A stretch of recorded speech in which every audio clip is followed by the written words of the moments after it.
And we're live. Hello again, everyone, and welcome yet again to Enterprise Linux Security. And I'm joined, as always, with Joao from TuxCare. How you doing? I'm fine, Jay. It's always a pleasure to be here with you. Yep. And we're big fans of surveillance, so we just want to talk about surveillance because we love it, right? We do, don't we? Wait, no, we don't. Today we have one of those episodes where your eyes just roll so far back in your head that you lose them. Yeah, just to get some context in before we actually dive into the story, we're going to be talking about law in a country that some time ago tried to propose legislation that got overturned by the courts, where they were going to store DNA from every single person, adults, children, everybody, so that it would be available for investigation in case of a crime or something like that. So, yeah. Sorry, did you say Clone Wars? I thought you said Clone Wars. I'm That's pretty sure that's something. how you get Clone Wars, right? Yeah, that's something that happened. Yeah, we're going to be looking at something that the UK is trying to get across as new law. We've mentioned this in the past. It has to do with the ability to break encryption and asking companies to get them backdoors to encryption, whatever the hell that means. That's not exactly how encryption works. No. But actually, before we dive into that as well, I just want to take the opportunity and plug something that I finished some time ago. If you're interested in vulnerabilities and bugs and all of that, but sometimes you're not sure what a vulnerability actually is and how the code behind that vulnerability actually looks like, I actually have a free book available. It's on the TuxCare website. We'll have a link down below in the description. It's called The Bugs Behind the Vulnerabilities. It looks at the top 25 most important vulnerabilities from MITRE's list from last year. And it actually shows the code with each of the vulnerabilities, how it's triggered, how you can fix them, and the smells that you need to be aware of when you're coding and when you're reviewing code so that those vulnerabilities don't get past you. Wow, that sounds actually pretty exciting. I might even check that out myself. Please do. I will. It's a free downloadable, by the way. Yep, absolutely. We'll have a link to that in the description. I'll put it in there after this post on the main website. Then I'll go back and make sure it's added to, every single place I add the podcast to. So you'll be able to find that today. Yeah. So again, sorry if that's not your cup of tea, and let's get into the actual story for today. So the UK has this legislation called Investigative Powers Act. It's from 2016, and they have since realized that the IT industry has moved past them and it's moving very rapidly, and the law that they have in place apparently isn't enough for their surveillance purposes. Just from the get-go, it sounds bad, and it just goes downhill from there. It definitely sounds like it. There's this continual struggle between, privacy and law enforcement, or, anything legal. And different governments have this problem to different extents.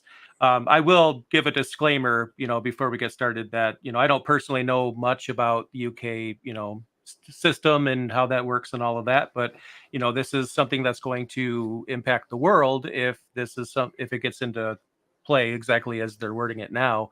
And I read through it, and I especially hated, and I'll get to this later, I think it's uk.gov. I'll look for the link when the positive spin they're putting on this, and it's just hard to think when you know what we know that there's really any positivity to be found here. Like, I don't think I've seen a single thing that I think is a good thing, in my opinion, so far. One of the big news around this has been the encryption backdoors thing. Everybody has been focused on that. We have actually mentioned this on the previous podcast episode, actually the last one. We made a brief mention about this at the start because it was the big story around this proposed legislation change.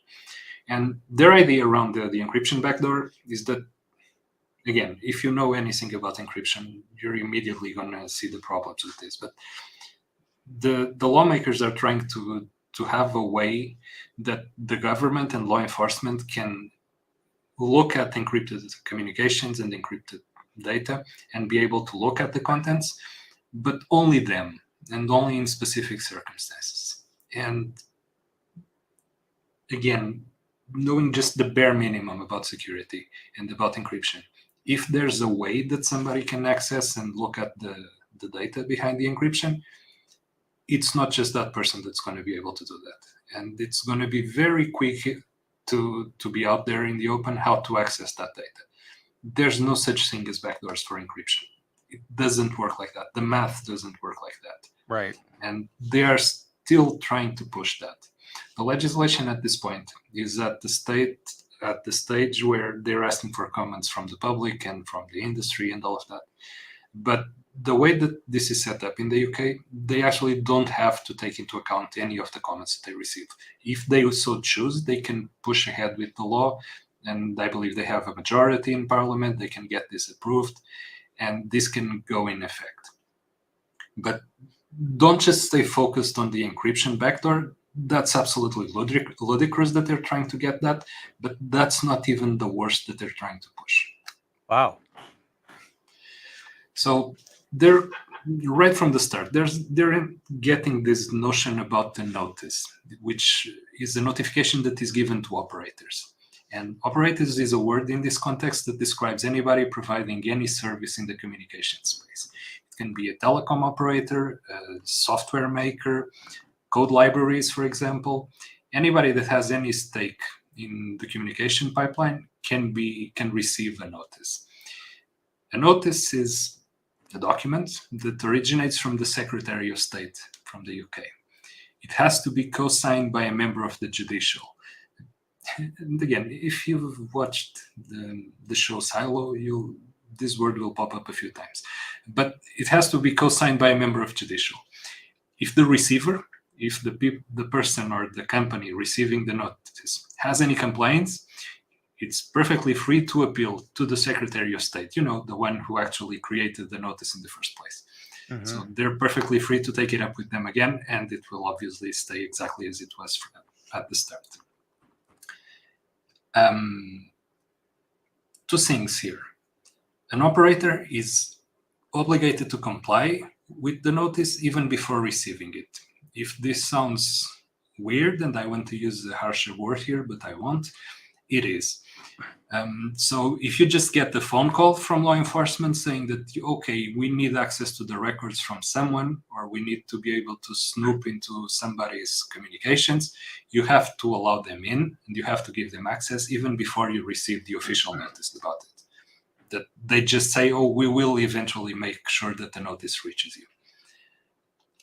Additionally, that co-signature by the member of judicial, that person only has to approve the notice. It has no other purpose or any other intervention in the notice. So this comes from the Secretary of State, and his office, or her office in this case, is the only entity responsible for creating the notices. Again, immediately it screams oversight issues, but that might just be me. Well, I think there's a lot more wrong with it than that, because this is going against this entire thing goes against things that we recommend on this podcast. For example, install your patches. We keep saying that because it's proven time and time again that helps. It really does help. But imagine having to get permission before you could do that not from your boss, not from your company, but someone else. Yeah, that's something else. Apparently, the original law that they're trying to update already has some provisions in which they can ask the operators to change their systems in such a way as to allow for surveillance or for that data gathering, such that law enforcement can have access to that. But they're not satisfied with that. So they want to make it so that a company like, say, WhatsApp or the company behind WhatsApp or Telegram or Signal or any other of the large communication platforms out there, they know about a vulnerability that affects their systems. They will be legally prevented from releasing an updated version of their application until the Secretary of State says that they can do that. Why? Because it might interfere with the law enforcement ability to snoop or to use that vulnerability to surveil somebody. Again, the eyes are just rolling back here. And Yeah, this is just it's terrifying to me, because it's just such a disregard for logic and reality here that it can only seem to come from somebody either completely despondent to their job or just to tech. Maybe they just don't understand the tech side.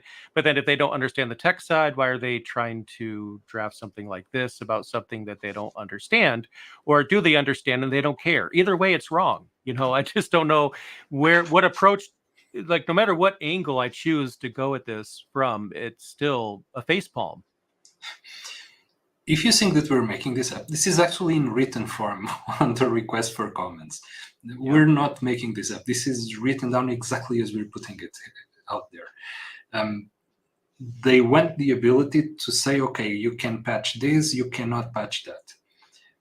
If you're in any way familiar with the amount of vulnerabilities that come out each and every single day, and the amount of effort that goes into patching those vulnerabilities and making sure that your users are always using the latest version and are not susceptible to having their systems hacked because of a flaw, you know that any barrier that you put here, any delay that you introduce into this process, will make malicious actors' lives easier. Why are you trying to do this? It's amazing. Yeah, and Brian in our chat room brought up GDPR, and this is kind of getting outside of my realm. I do know about it, the over the high level details there, but it does kind of seem, at least from my vantage point, a little conflicting. I think, does it to you? Well, the UK is no longer in EU, so That's right. They're trying to roll back lots of regulations and laws that were applicable in the UK from the times that they were in the EU. They didn't do this in time until Brexit was concluded, so they still have a lot of laws that are being applied today as they were before, but they are trying to revert those. I don't know how it will interfere with GDPR, but keep in mind that this is for law enforcement purposes. Some of the provisions in GDPR make allowances for that. Again, the way that this proposal is written down, they don't really care if it interferes with something else.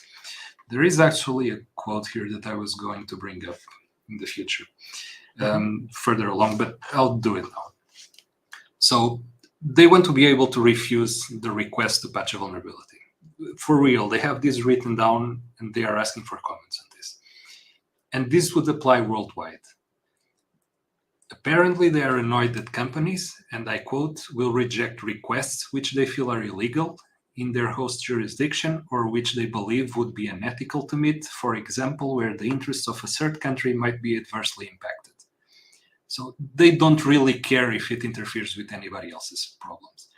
They just want to be able to snoop into the communications wherever those platforms are operating, wherever the users are located. They want to have access to the data. Yeah, that's Mind-blowing. I'm a little speechless on this because there's just so many. So if they think something illegal is going on, like, obviously a company doesn't want to comply with something that's illegal.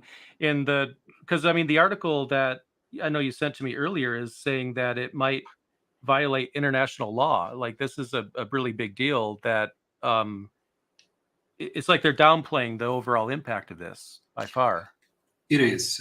And again, going back to the backdoor on encryption, if they succeed in getting companies to implement some type of backdoor encryption, every other country will have access to the same backdoor because the expertise on how to exploit that backdoor, it doesn't stop at the UK border.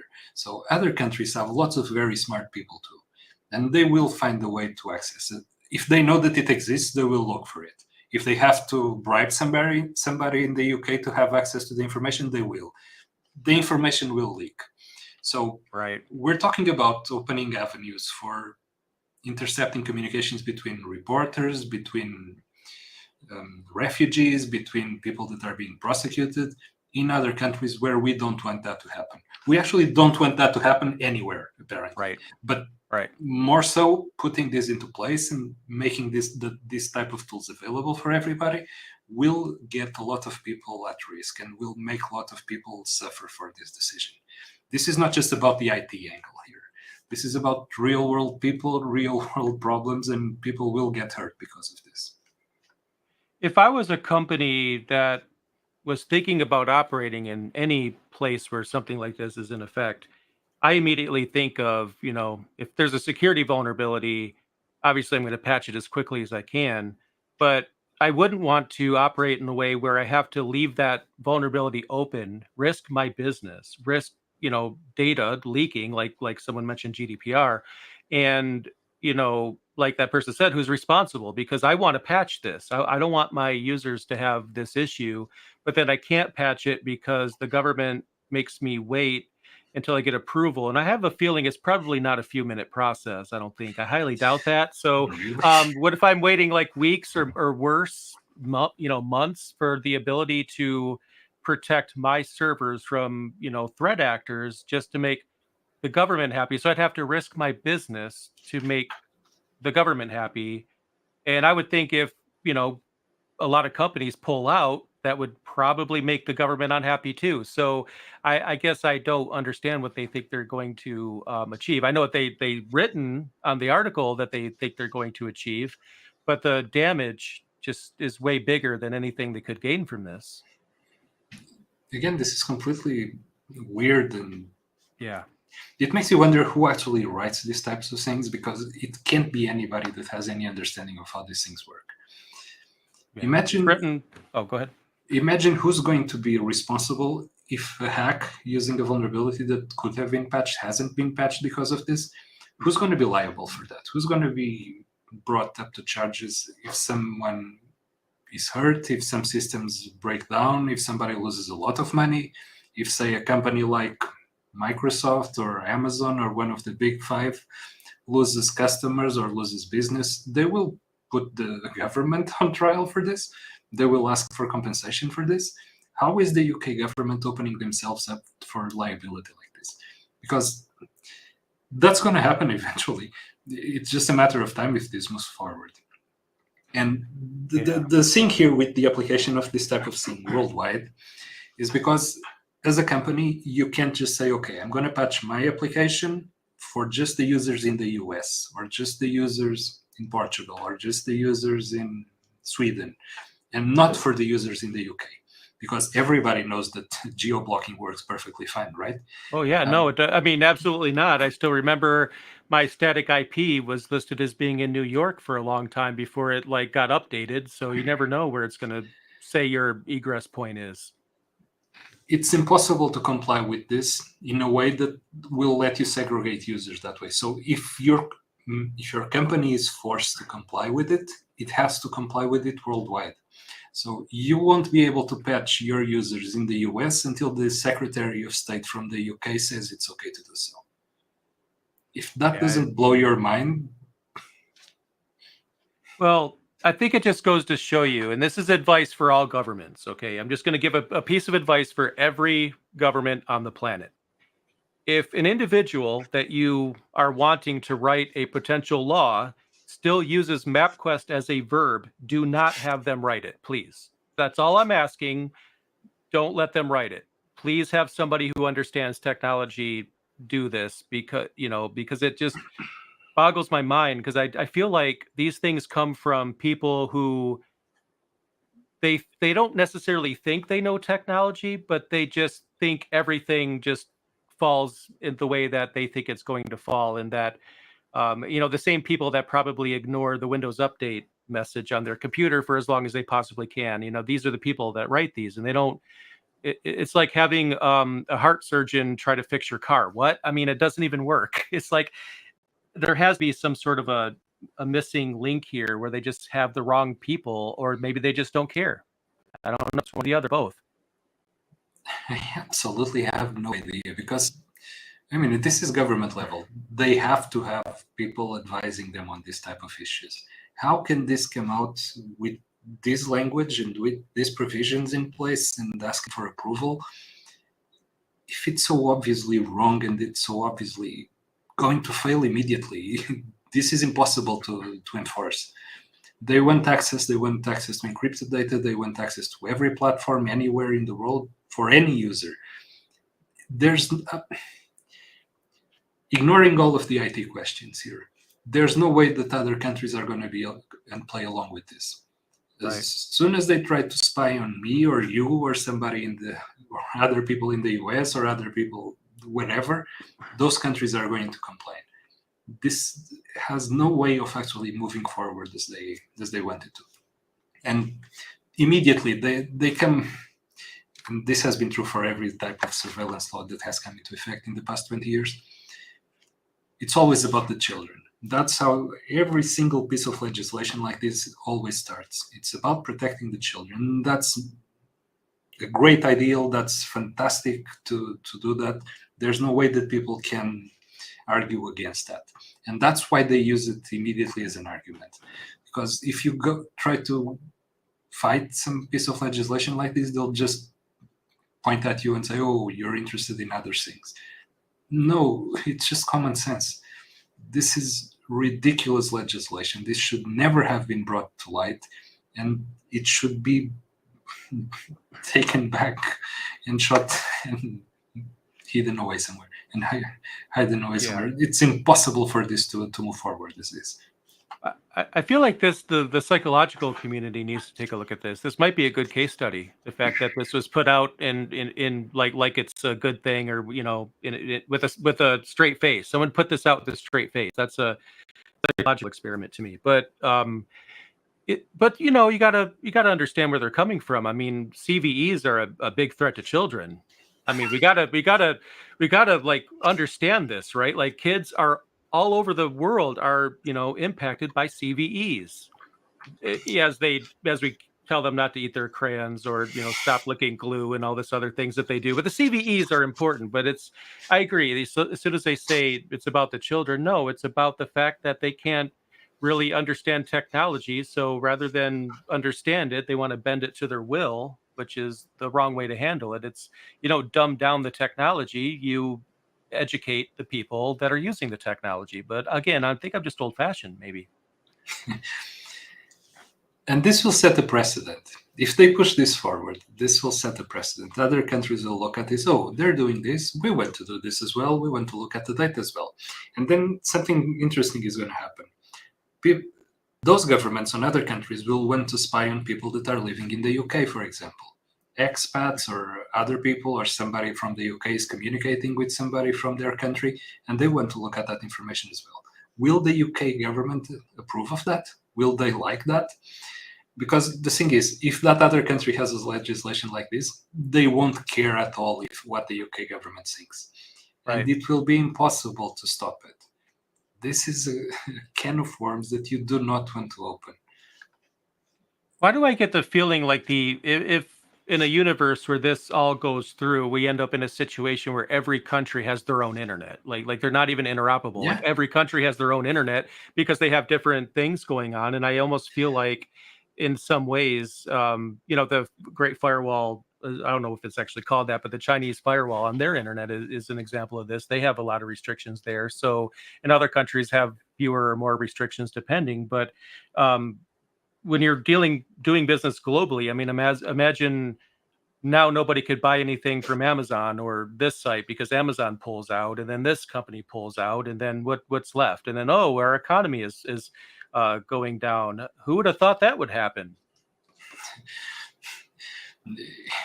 Again, walled gardens. It's what you have with the stores from the different phone makers, from iPhones and Androids and all of that. It doesn't work across devices when it could very easily work.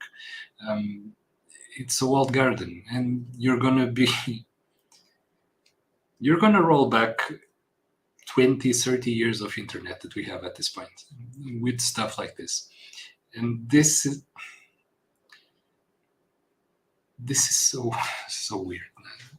It really is. it leaves me speechless completely. So when you mentioned that this could set a precedent. It's always funny to me that if something passes, it sets a precedent. But if something fails to pass because of a common sense reason, that doesn't set a precedent. They'll try again and again and again and again and again. So it's like there's no precedent set from failure. There's only a precedent set from things passing. So it's not like, I don't see anything in this article that they looked at other governments and what they're doing and and things that have passed or failed beforehand. It's just they don't seem to these things keep coming. The backdoor and encryption thing it's a topic that keeps on coming up over and over again, and it just doesn't seem to stop. It just seems to keep happening, and no precedent is set for failure because they're going to keep trying. But at some point, I think people have to learn this is not the way to do it, and it's not really working. And and if it does pass, it's just going to mess up everything else. And then they have this very fine piece of writing.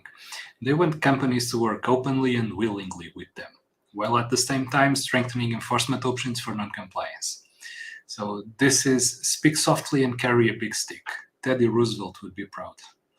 Oh boy, yeah, that's a good one. Yeah.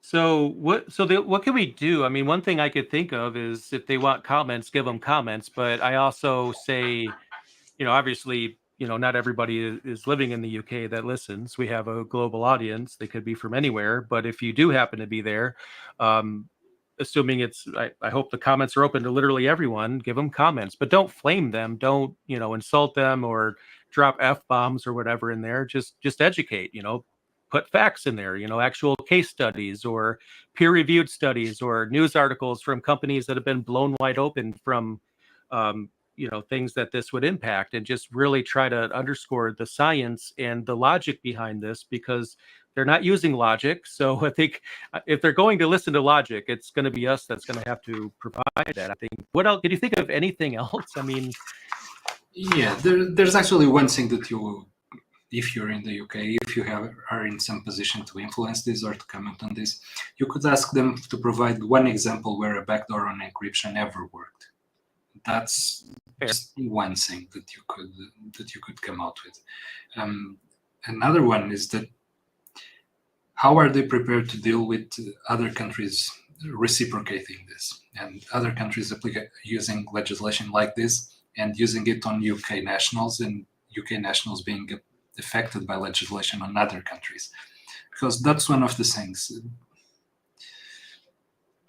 In World War II, one of the big quotes from Churchill, actually, and again, sorry for not making this an actual quote, but Germany was operating under the impression that they could bomb everybody, but they would never be bombed themselves. The UK, in this case, is operating under the same logic. They're going to ask for legislation that lets them spy on everybody, and they're expecting nobody else to spy on them. It doesn't work that way. It never has, it never will. And expecting it to operate that way is just, childishly. There's no other way to put it. It's not right. It's not an adult thing to expect on this situation, let alone something at the government level. This will have repercussions that they are not seeing yet. Again, I don't want to get into the politics of this, but they are still debating some of the results from Brexit with the EU. There are still lots of things left unsolved there, and adding this to the pile of stuff that will throw some sand into the workings of that will just make things drag along further. There's absolutely no way that other countries are going to go along with this. No. For the simple fact that it will be used against anybody anywhere, and it will impact companies anywhere. There are provisions in this legislation that say that a company doesn't have to have a physical presence in the UK or even any type of presence in the UK at all, as long as it has customers in the UK. And if you think about it, they just described the entire internet ecosystem right there. Mm-hmm. Sure, the big names will have some local branches open in the UK, but the majority won't. Companies from Japan, companies from the US, companies from wherever are still operating globally and will have no presence in the UK and will still be impacted and required to comply with this, which again is yet another step here that I have no idea how they are expecting to enforce. How are they going to make a company in China comply with something like this? How are they expecting that to happen? And it's interesting to me that countries spy on other countries. That's just we see that in the news, and that's under the legal radar, obviously. And that unlawful spying is going to happen before, during, and after this. The only exception or the only difference is spying is made easier for everybody if this passes. That is still good. They're still going to be spying. It's just going to be a heck of a lot easier for people to do that than it's ever been before. So even that backfires. And then the other thing is, as far as enforcing this, assuming they have a subpoena, I don't know if they call it the exact same thing. I think you've installed an update you didn't tell us about. We're going to subpoena your, I don't know what they would subpoena, your Ansible config, or what exactly are they going to subpoena? The repository? And then are they going to even know where inside there to go to find out exactly what they did? Because if they wrote this, I have a feeling they're not going to be able to make heads or tails of a Git repository. Let's be honest. Companies will be required to provide detailed information about their architecture and their infrastructure to law enforcement in the UK. Mm-hmm. Again. But I mean, someone that's non-technical gets blueprints. It doesn't matter. They don't even know what to do with it. They could have a list of changes, and like the bullet points are going to be like updated this library to this version and this server for this language, and they're going to be like, I have no idea how to approach that sentence, let alone know what they changed. Look, if that had any hope of working, we would have fixed cybersecurity years ago. If somebody could come into somebody else's architecture and look and spot problems or identify changes or all of that at the level that they require here, we would have fixed cybersecurity years and years ago. It doesn't work that way. It never has worked that way. The expectations and the reality here, they're not even playing in the same league. They're miles apart. And again, this plays into what we were talking before. How is it possible that at the government level, with advisors, with people who know better than this, and I'm sure people know better than this, how the hell does this come out and see light of day? Yeah, speechless. I feel like I am too. I think this is the most speechless I've been on this entire podcast, because it's like there's just nothing to talk about other than the fact that this is just brainless. I mean, that's it. I mean, I have nothing else to say other than that. And things like this are a bad sign. We need governments to understand technology accurately, and then approach any jurisdiction or anything you want to pass. They need to understand what they're trying to put law on top of. If they don't, there's really nothing good that could come out of this in any angle. Even if it wasn't tech related, it could be other industry. If they know nothing about it, then obviously there's not going to be match, and it's going to be crap show. Yeah, and somebody mentioned this in the chat. Countries that impose surveillance can trade with themselves. Yes, they can, and we know for a fact that this has happened, and we know some big countries are trading intelligence secrets with each other and give access to each other's infrastructure so that they can more easily spy. But it's restricted to that group of countries. And the thing here is that this is not restricted to anything. There's no restriction here. They don't impose any limits on where they can look.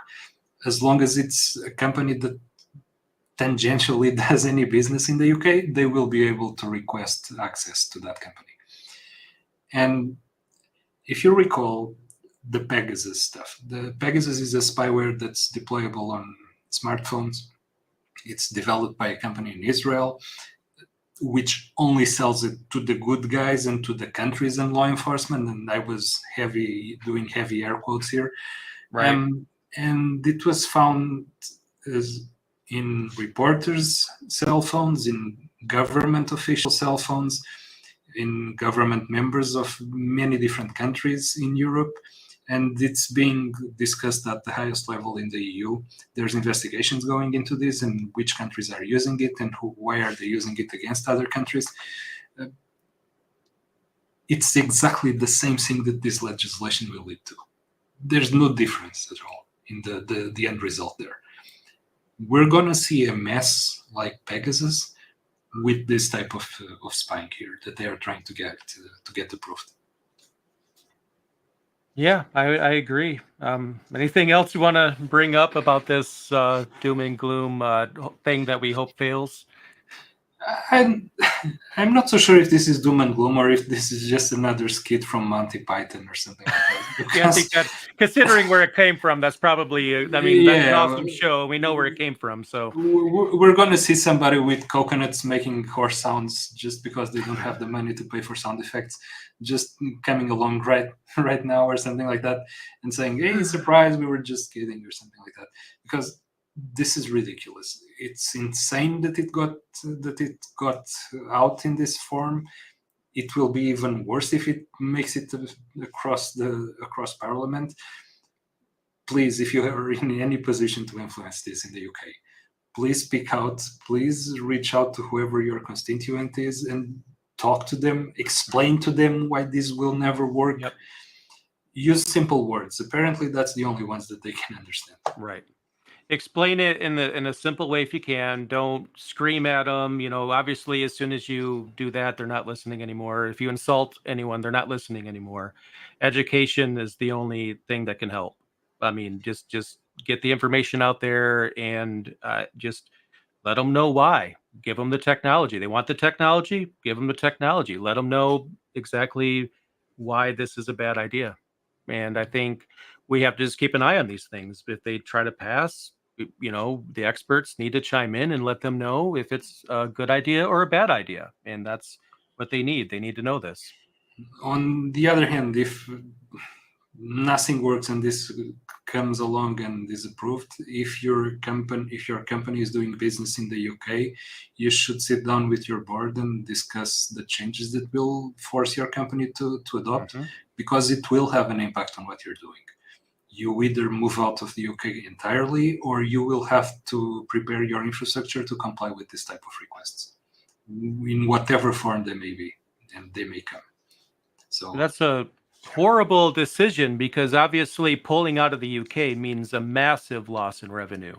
Yeah. But also being blown wide open by threat actors and having all of your servers completely hosed, that also has a way of impacting your revenue as well. So it's like you're choosing one or the other, and both are not good things to decide. You want to do business in the UK. You have customers there that love your products or what it is your business does, and they want to do business with you.